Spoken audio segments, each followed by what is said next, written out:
Paano makikita kung anong apps ang nakakonect sa ating Gmail?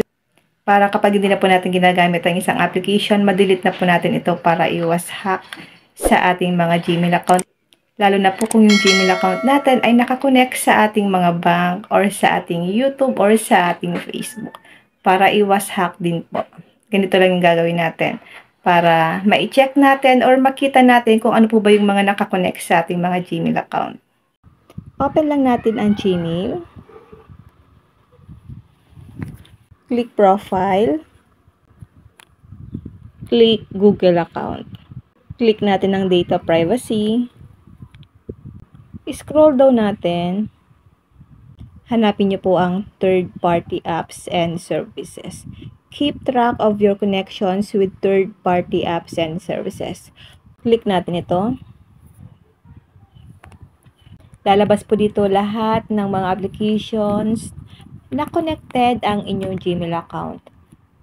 Kung ang inyong Gmail account, guys, ay nakakonect sa inyong bank account or sa inyong YouTube o kaya sa inyong Facebook at may napansin kayong application dito na hindi nyo na po ginagamit, then nakakonect pa sa inyong mga Gmail account, i-delete na po natin, guys. Paano po ba mag-delete ng applications na nakakonect sa ating Gmail?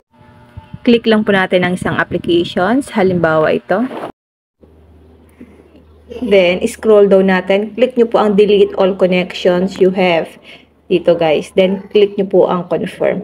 Ganun po ang gagawin nyo once na meron po kayong applications na connected pa sa inyong mga Gmail account at hindi nyo na po siya ginagamit. I-delete po natin agad, guys, para iwas hack po yung ating mga Gmail account. Para maiwasan po natin na ma-hack yung ating mga Gmail account or makuha po yung mga information natin. I-click mo lang yan, then scroll down, click nyo po ang delete all connections. Then, click nyo po ang confirm. I-delete nyo po isa-isa para hindi po makuha yung mga information natin. Then, click confirm.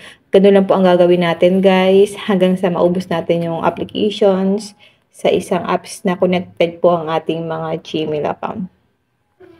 Yan, guys, 0 total apps and services. So, wala na po nakakonect na third-party app sa aking Gmail account. Ganun lang po ang gagawin nyo once na gusto nyo pong makita kung saan nakalink ang inyong mga Gmail account. At pwede nyo naman po siya, guys, i-delete or alisin yung pagka-connect niya sa inyong mga Gmail para iwas hack or para hindi ko makuha yung mga information natin.